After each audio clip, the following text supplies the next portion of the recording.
Gyanis and lecturers and post-colonial hypocrites in the West, from think tanks to governments, have hit a very hard wall. And that wall's name is Subramaniam Jaishankar. India's External Affairs Minister ain't plain, and he's laid it on the line for those who wish to try and give GYAAN and lecture India about human rights, about importing Russian oil, about anything else that they think they have the right to lecture India about. A rising, resurgent India is forging its own diplomatic path thanks to this man. For the second time in 2 weeks, Dr. Jaishankar has schooled the West, practically humiliated them on their own turf. After giving it back on the issue of buying oil from Russia, the Foreign Affairs Minister today showed the mirror to the United States on the issue of human rights, not sitting here in Delhi, but right there in Washington, D.C. If you've missed this, take a look, enjoy this. India's External Affairs Minister is dropping one bombshell after another, and he's been on a roll for the last few days. In the geopolitical spotlight for its neutral stand on the Russia-Ukraine war, India has once again schooled the West, exposing America's own hypocrisy in front of the entire world. The latest diplomatic knockout comes once again from India's External Affairs Minister, Dr. Subramaniam Jaishankar. The provocation was this comment from US Secretary of State Antony Blinken during the recent 2+2 dialogue. We also share a commitment to our democratic values, such as protecting human rights. We regularly engage with our Indian partners on these shared values, and to that end, we're monitoring some recent concerning developments in India, including a rise in human rights abuses by some government, police, and prison officials. With the US commenting that it is monitoring concerning developments and the rise in human rights abuses in India, Dr. Jaishankar minced no words to show the United States the mirror. Tell you that we also have views on other people's human rights situation, including that of the United States. So we take up human rights issues when they arise in this country, especially when they pertain to our community. And in fact, we had a case yesterday. Yes. It's the first time that India has responded so openly on an American platform and on American soil. The minister also reminded the US Secretary of State of the assault on 2 Sikh gentlemen in New York City during the visit. People are entitled to have views about us, but we are also equally entitled to have views about their views and about the interests and the lobbies and the vote banks which drive that. Whenever there is a discussion, I can tell you that we will not be reticent about speaking out. This isn't the first time a neutral, resurgent India has stood firm on its own diplomatic policy. Just a few days ago, Minister Jaishankar, in his usual gentle manner, had this sharp reply when a Western journalist questioned him on India buying oil from Russia. If you are looking at energy purchases from Russia, I would suggest that your attention should be focused on Europe, which probably we do buy some energy which is necessary for our energy security, but I suspect, looking at the figures, probably our total purchases for the month would be less than what Europe does in an afternoon. America has been trying everything it can to get India to budge under pressure, including this seemingly callous and intemperate remark by US Deputy National Security Advisor Dalip Singh. India has made it clear it will not buckle under any pressure, and India's stand is clear. Peace is paramount, a message reiterated by Prime Minister Modi in his interaction with US President Biden on Monday night. मैंने Ukraine और रूस दोनों के राष्ट्रपतियों से कई बार phone पर बातचीत की। मैंने न सिर्फ शांति की अपील की, बल्कि मैंने राष्ट्रपति पुतिन को यूक्रेन के राष्ट्रपति के साथ सीधी बातचीत का सुझाव भी रखा। India is into solutions, not shallow condemnations. India is for world peace and is not here to take GYAAN from Western countries. India makes it abundantly clear on every world platform now that it will not give in to any pressure or empty criticism without giving it right back. Bureau Report, India Today. Joining me live, Vivek Karju, former Secretary in the External Affairs Ministry, Alok Bansal, Executive Director of the South Asian Institute for Strategic Affairs. In just a moment from now, we'll also be joined by experts and analysts from the United States. And remember, the big, comment that Dr. S Jaishankar, India's External Affairs Minister, made on the issue of human rights, the very sensitive issue of human rights, was made right there in the United States. It wasn't after coming back here to India. It was right there in the United States where it happened. And going well beyond just the diplomatic sphere, the comments of Dr. S Jaishankar have made him something of a national hero. In these social media times, when comments of this kind tend to go viral, I can safely say that Dr. S Jaishankar has become a boss man on social media. He's being hailed by millions. The video of his comments have gone totally viral, and he's being called the voice of the Naya Bharat. Mr. Karju and Mr. Bansal, very good to see you. Thank you for your time. Mr. Karju, to you first, sir. What did you make of this? We've seen one comment after another where we've seen very calm, very measured, a person who weighs his words very carefully. You've been a diplomat, sir. You know how carefully things need to be said, in a bilateral dynamic, especially between India and the United States. And here's a minister who said, look, we have human rights concerns as well about the United States sitting there in Washington, sir. What did you think of that? Look, let me place this in some perspective. I think it's important to do so, and I'll make 3 points. The first is that starting from the mid-1970s, the United States, and it was during the presidency of Mr. Carter, Jimmy Carter, the United States decided to weaponize human rights. And they went into preparing reports on international press freedom, international religious freedom, etc.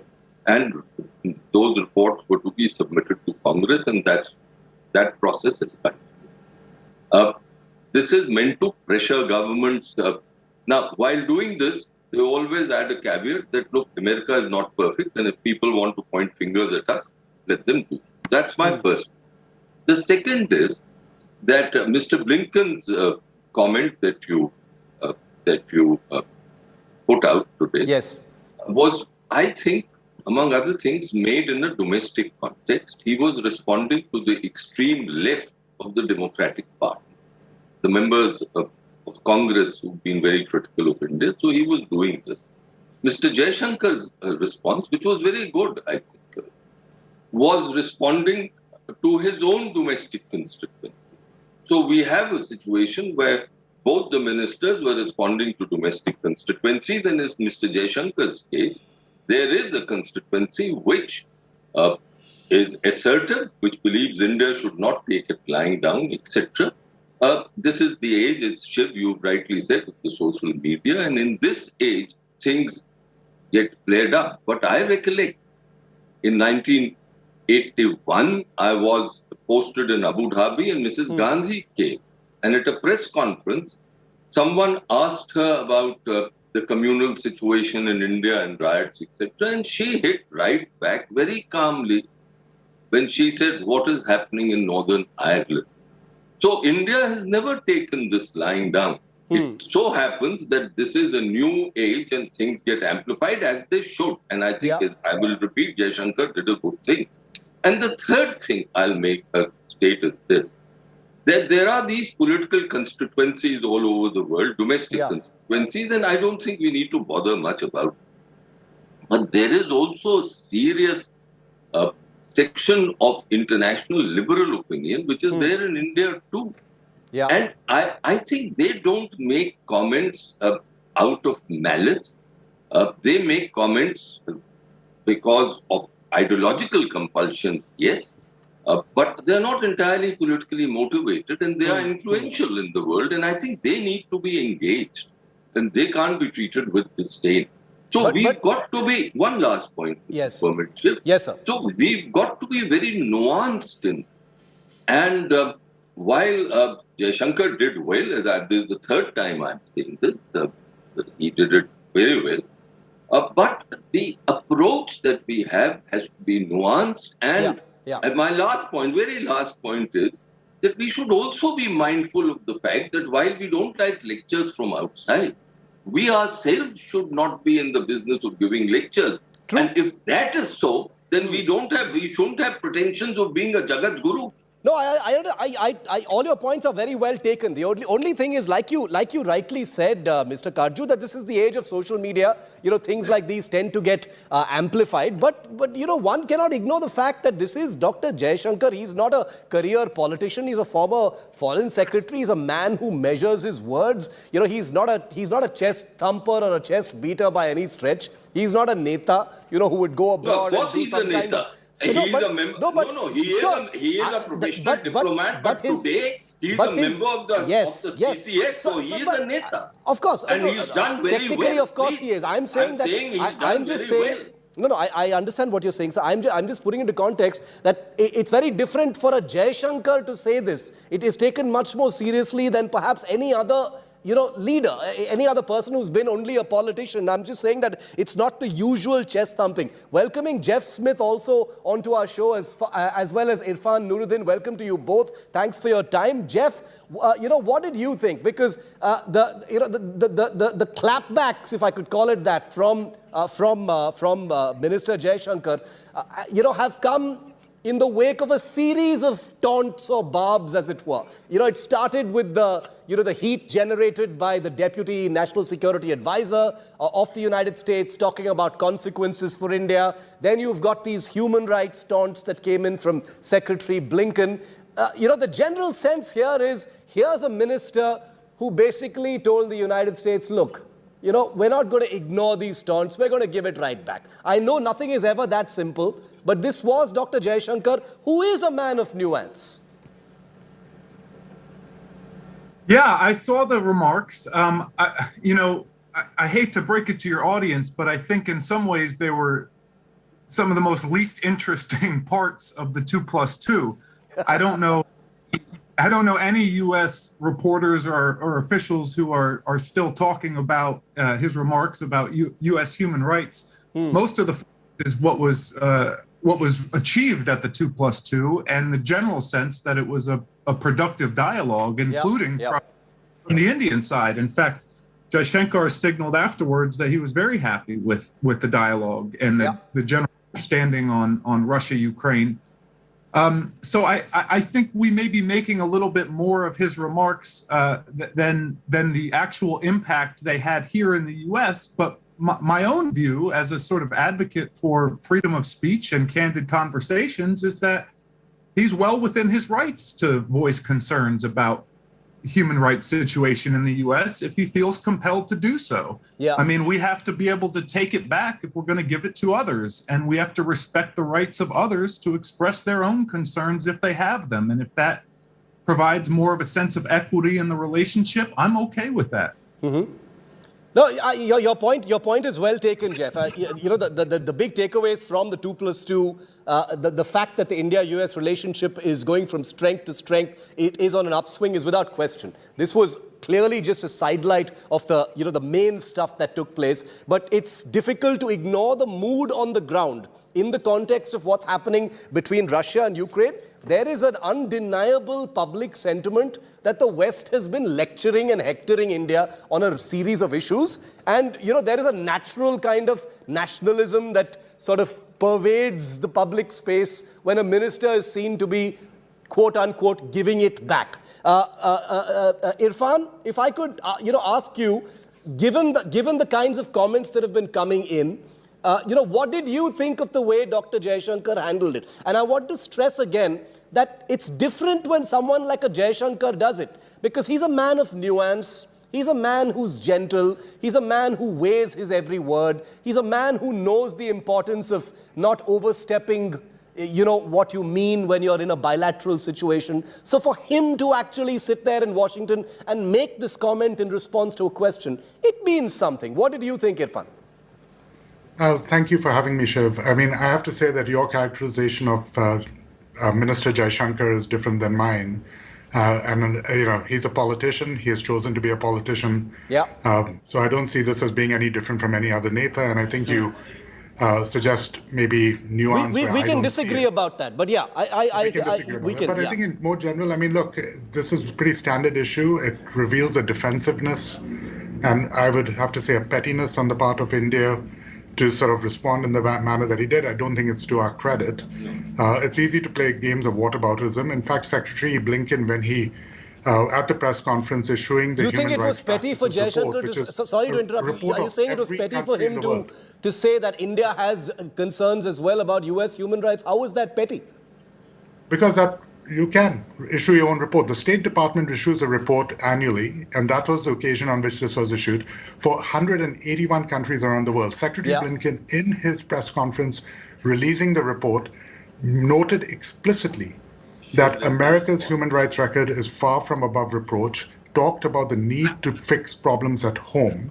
So the idea that somehow this was about scoring points, like you've got problems too, don't look at us, that's not the issue, right? Are we denying the content of the abuses and issues that were raised in the human rights report? But it's the Indian External Affairs Minister. It's the Indian External Affairs Minister in his position as the External Affairs Minister saying what he said in the United States. What's petty about that? I mean, you're saying this was an American report about what happens in India, but surely it's okay for an Indian minister there to defend his country. Countries were named in the report. But he's the Foreign Affairs Minister of India, Irfan. You want to come in? You want to come in, Mr. Kajju? You want to respond to that? Then I'll go to Mr. Bansal. I think it was extremely petty of Secretary Blinken as the host, as one of the hosts of the 2+2. Absolutely. To stand there. It was petty of Secretary Blinken. To stand there with two ministers from India, two senior ministers, member of the Cabinet Committee on Security, and then speak about India's human rights record. I've never heard such discourtesy. You never do this. If you have to say this, you say it privately. Correct. And privately, as Jaishankar said, nothing was done. So my point is that they were that Blinken was addressing actually not India. He was addressing the extreme left of his Democratic Party. So he was not really addressing us, and Jaishankar in turn was addressing people here who now expect that in the age of social media that India will stand up. My only point is India has always stood up, and that is why I gave you the example of Mrs. Gandhi. And you're saying that it's more amplified now. Okay. Yes, it's more amplified now. Irfan, quick reply to that, then I'll bring in Mr. Bansal. He's been waiting. Well, I think it's unfortunate. I mean, there was a conflation of two issues. There was a human rights practices report that is an annual affair, 181 countries. And you can look through it. There's no country not there. And you can read Secretary Blinken's comments. That was released a day later. I've seen the record. This was on the 11th of April. The human rights report was released on the 12th of April. I mean, let's be real. Let's be real. I mean, this was a comment that was made. It was designed to be made in the presence of the Indian ministers. Let's not dress that bit up. Mr. Bansal, was it petty for the Indian foreign minister to make those comments? He made it in a press conference a day after the 2+2 joint statement. What did you think? Was it petty, or was he fully within his rights to say, look, we've got our views as well? See, I think the way US behaved in a joint press conference, not having discussed the human rights during the meeting with external affairs ministers, was absolutely wrong. Yeah. And I think those days when US could pontificate and tell the world what to do without doing it themselves are gone. So if you are going to point fingers at others, the fingers are going to be pointed at you. Whatever be the case, whatever be their issues, they could have discussed it within closed doors, but talking about it in a joint press conference after they have sat for hours together, discussed issues where human rights did not come up. Now, to make a statement like this, it was absolutely nasty, and I think EAM gave them a very, very befitting reply, and that's where I differ. EAM may have become a politician, but he's primarily a diplomat. Yeah. And he knows how to choose his words. His comments were extremely nuanced on both the issues that you're talking about. When people said that you are continuing to import energy from Russia, I think a statement that what we have imported in a month you should look at Europe because Europe imports that in one afternoon. I think was a very, very significant statement. And again, on human rights, in a country where 6 have been attacked just yesterday, he said, and of course, we have seen there is a gun attacks, gun lobbies, there are different issues. We had Black Lives Matters in last year or so. So we have seen large number of human rights violations even in US. And while US government is not responsible for them, and similarly, if at all there has been any issue on which US had objections, they could have discussed it with the Indian government officials, closed doors. And of course, it's not the responsibility of the government of India. And I think the US needs to understand that India will never be an ally which cannot say no. And I think that fact they need to understand. I think there is a lot of unease in US because India has chosen to pursue an independent path as far as Russia-Ukraine war is concerned. And that has, I think, created certain concerns in US. And I think that frustration is coming out in this sort of statements that came out during the joint press conference. Jeff, do you think any of this has a bearing on the larger India-US relationship? You know, it is a shape-shifting time. India's neutrality on Russia-Ukraine has been a very clear source of irritation, for the West. For the United States in particular. We saw what the deputy NSA had said openly, comments that it should have been made behind closed doors, as with the case with Secretary Blinken as well. I don't think it has a larger bearing on the relationship. This is a very deep relationship, like you also rightly said. There were many big substantive takeaways from the 2+2 dialogue. But is this something to worry about, that leaders from both sides are having a go, as it were, at each other in incident after incident? And they've been coming thick and fast. I don't think it's something to worry about in the long term and the broader relationship. I can tell you there won't be a backlash here to Jaishankar's remarks. I think they've been understood and accepted that India shared its perspective and it has concerns about the situation here. And then we move on and begin talking about more productive. I mean, the reality is this has been an issue for as long as I've watched India. Indian public, Indian officials and experts have been perturbed anytime U.S. officials raise this question of human rights in India. They see it as interference in their domestic affairs. I mean, to be frank, this happens every year, almost every month. It's not a new thing for U.S. officials to voice these concerns. And frankly, it's not confined just to India. They voiced concerns about the human rights situation in the Philippines. They voiced concerns about Israeli settlements in the West Bank. I mean, this is sort of the liberal ethos of U.S. foreign policy, is to be this champion and guardian of human rights across the world, even if that means sort of just mentioning it in joint, saying that we're monitoring the situation. That's the reality of it. I mean, India learn to accept this, and even though it's irritated with it, and at times I'm coming to you, Mr. Kachu. That has not prevented the development of the bilateral relationship, even at this meeting where it's been an issue, and it has been an issue, I think, of growing discomfort for India. There's a sense that, yes, you used to lecture to us, but we're not going to take it anymore. Exactly, and it has been. There is that sense, Jeff. I don't want to oversimplify. The journalists are always accused of oversimplifying nuanced issues, and I don't remove myself from the the circle of that allegation. But there is a sense of time's up. There's a public mood of time's up. Times have changed. We're not going to sit here and take these lectures, no matter what the domestic compulsions and the heritage of publishing these reports might be in the United States. It's almost, Mr. Kachu, correct me if I'm wrong. Is the public wrong in thinking, Dekho bhaiya, that is an old time when you could lecture us like this and not expect a response? Look, Shiv, let me go back to the very first point I made. From Carter's time, the US has deliberately weaponized human rights. And Jeff will agree with me. What is all this publishing a report about the nature of press freedoms, religious freedoms in all countries? I think, come along. This is all deliberate. These are pressure tactics. We all know this. So now a stage has come when many countries say that, look, when you do things, then it's fine. When others do things, then human rights concerns are raised. Second, one approach can be shrug it off, in from one ear, out from the other. Complete indifference to what the Americans are saying. I've seen that in some meetings. You could tell an American diplomat, okay, you've said your spiel. This was privately done. You've said your spiel. The note takers have taken it. Let's move ahead. And you didn't even care to respond. You treated it with complete indifference. But if it is done publicly, and in today's climate, when there is a certain quote-unquote nationalistic fervor, what Jaishankar was responding to was that fervor which demands that no, not shrugging off, not in from one ear, out from the other, but an assertive response. Calmly, but assertive. And that is what Jaishankar is doing. So these are domestic compulsions.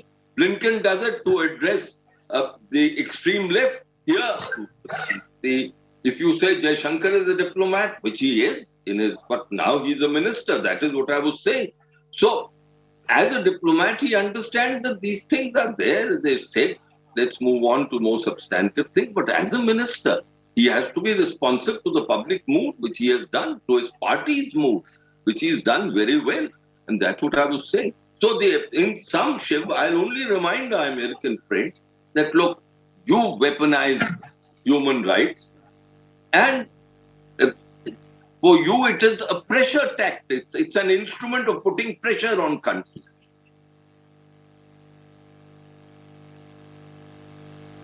पहले कहीं है कि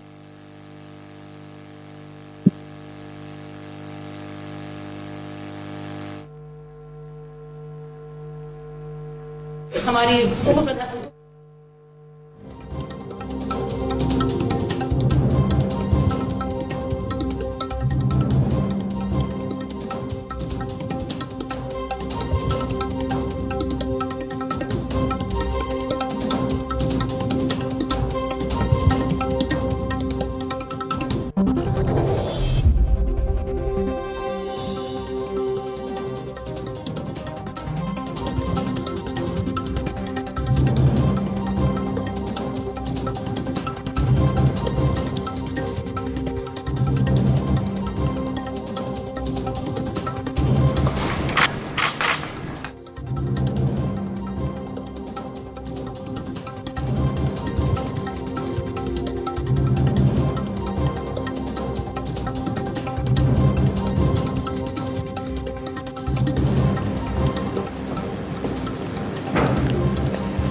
Irfan, would you concede? I'm sorry for that small little lag. We had a bit of a problem with our microphone. Irfan, if you can hear me, would you concede that these little frictions that have emerged as a result of some of these comments, would you at least concede, Irfan, that it would have probably been more useful if they'd happened behind closed doors? Because now that they've happened out in the open, they're susceptible to all these interpretations, all this chest thumping, all the many meanings that people are taking out of them. I agree with you 100%, Shiv. I mean, it would have been much better if it had been behind closed doors. I suspect that Secretary Blinken made a mistake in that he was referring to on the same day he also did the human rights practices release launch. I suspect his notes were confused. That's the most charitable explanation I can offer. I wish it hadn't occurred. As Jeff pointed out, it spoiled the taste of what was otherwise a productive set of meetings. But I like the fact that you are willing to admit that it is chest thumping, and chest thumping is not nuance. It is unfortunate. And some of it is chest thumping, not all of it. Yeah, that's true. I mean, this should not have, it's too bad that it occurred the way it did. I mean, Ambassador Kachu keeps referring to the extreme left. I don't think it's extreme. I think it is a significant constituency, and I think we should be prepared. Right, and we should be prepared to defend it as well. I mean, that's fine. But I think if you don't think that there'll be more and more questions raised about India's record in the US Congress, where there are the different constituencies and different voices. So I think India needs to think about how it plans to respond. And if this relationship is a critical one, as I think everyone thinks it is, then we need responses that are measured as well, and sometimes maybe having to turn the other cheek because that's the nature of domestic politics. But either way, a regrettable end to what was otherwise a very, very productive couple of days of bilateral conversations. The questions that arise out of the things that happen here in India are questions that the Indian press asks routinely. There's also this element. There's also this element of hypocrisy, Mr. Bansal. Isn't there also this element of hypocrisy that comes in, and that is one of the things that has fueled this into a very emotional kind of debate? Because I can tell you, I'm pretty often on social media, and Irfan is right. There is a lot of chest thumping which is not nuanced, but there's a lot of very measured analysis of what Minister Jaishankar has said, which interprets this as a kind of time's up. That era of India sitting and listening to these lectures is gone. That dynamic is over. That dynamic is dead. It's never going to work. And Mr. Bansal, there is an element of hypocrisy here. Irfan is right when he says US Congress is going to continue to, point fingers at the things that happen here in India.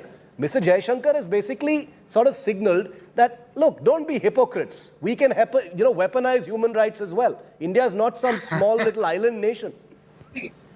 This is what I'm trying to say, is that Indo-US relationships have a very long history. And as you know, we have got over a very difficult phase from 71 onwards. There is a public perception as far as US is concerned, which has just got over because of the upward trend that we have seen in Indo-US relations. Now, this sort of remarks coming at a time when US is seen to be by themselves violating a lot of issues and then trying to preach to others is actually a big issue. And I think that's why Jaishankar's remarks, which were extremely nuanced, have actually generated a lot of chest thumping as far as public and media is concerned. So it is not that the EAM's remark was chest thumping or something. It was an extremely nuanced, befitting remark, which was basically to show mirror to the US policymakers, because probably Secretary Blinken did not realize that when he's pointing fingers at somebody else, others have the right to point fingers at themselves. While some congressmen making a comment like Ilham, etc., is perfectly justified, because the congressmen or congresswomen are dealing as far as their constituencies are concerned. Even in India, people will be able to raise, communists will raise some issues as far as US relationship is concerned. That's perfectly justified. But when Secretary of State in a public meeting, in a press conference, after having discussed the issue for such a long time, makes a statement like this, I think he needs to be shown a mirror, and that's what EAM has done.